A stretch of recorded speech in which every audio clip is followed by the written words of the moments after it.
ይሄ በተፈጥሮ ላይ ተጠብቃቸው ናቸው የሚገርም ነው ስትራክቸሩ በጣም ንጽህናን ጠብቆ እንዲመጣ ስለሚፈልግ ማለት ነው ይሄን ባለፈው ሳምንት ስናነሳ የረሱል ሰለላሁ ዐለይሂ አባት አብዱላህን ግንባራቸው ብርሃን አይታ ያቺ ሴት በመቶ ግመል አልነበረ ጥያቄ ያቀረበችላቸው ተባለው ልክ አሁን ነብይነት ወደ ልጅ ሄደ የሚለውን ቀደም ሲል ሳነሳው ያ ነበር ሲመጣብህ አሁንማ ፊትህ ላይ የነበረው እንትን ሄዷል አሚና ጋር ገብቷል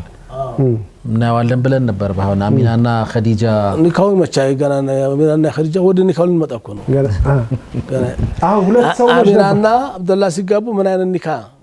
እንዴት ኹጥባው ምን አይነት ኹጥባ እንደሆነ እኮ እሱን እናያለን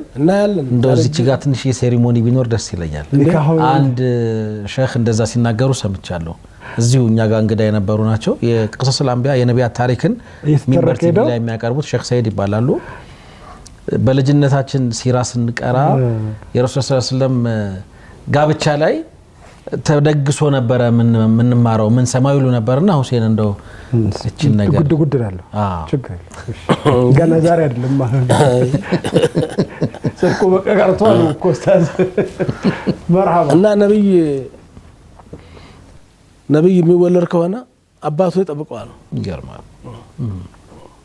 አባት ይጠበቃል ካልባለ ነገር ምነው ትልቁም ነገር በሱ ይተላለፋልና ታስባልና እና አብዱል ሙጠሊብ እንዴት እንደተጠበቃቸው ወደፊት ምና ይሆናል ከዛም አብደላህ ኑሩ እየተረማመደ ነው የመጣው አላህ Subhanahu Wa Ta'ala ምን ለመሰለህ ነው ይራካ ወተቀልበከ في الساجدين ነው ይራካ ተቀልበከ في الساجدين የሚለውን ተፍሲር ብዙዎች የፈሰሩት